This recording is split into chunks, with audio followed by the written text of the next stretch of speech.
Okay naman sir ang mga nangyari ngayong araw. Mabilis ang transaksyon. Maraming salamat ka Edward.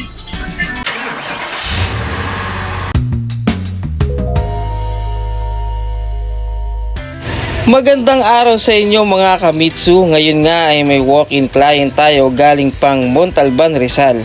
Referral nga pala siya ng churchmate ko na si Karoda. At talaga namang nakakatuwa na kahit nasa malayong lugar pa ang ating client ay tayo pa rin ang pinipili nilang maging agent. After ma-check ang unit ay nag-decide na nga ang ating client na mag-reserve ng 5,000 pesos as initial down payment. Tip lang mga kamitsu, always pay at the cashier. After magbayad ng reservation fee ay o-order na nga tayo ng kanilang unit na kanya naman babalikan bukas.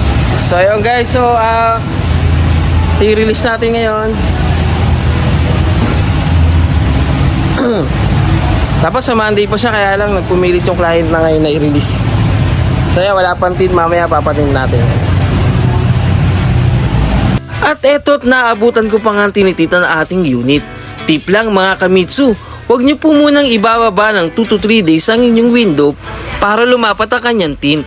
Maya-maya nga lang idumating na ang ating client at agad naman tayong pumunta sa cashier para magbayad ng kanilang balanse. Medyo malaki rin ang cash na dala ni sir kaya naman talagang nagbayad na muna tayo. So ayun guys, tapos na tayo sa cashier.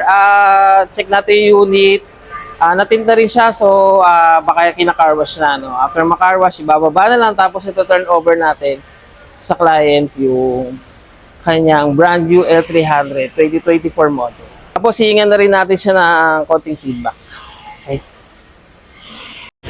Pagkababa ng unit ay agad namin itong chinek ng mabilisan. Coding nga pala ngayon si sir at baka mahuli pa sa daan. Another tip mga kamitsu, always check your tire pressure dahil kapag malambot ang gulong ay mas mataas ang fuel consumption.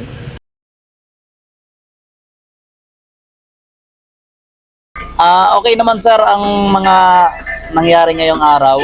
Mabilis ang transaksyon. Maraming salamat ka Edward.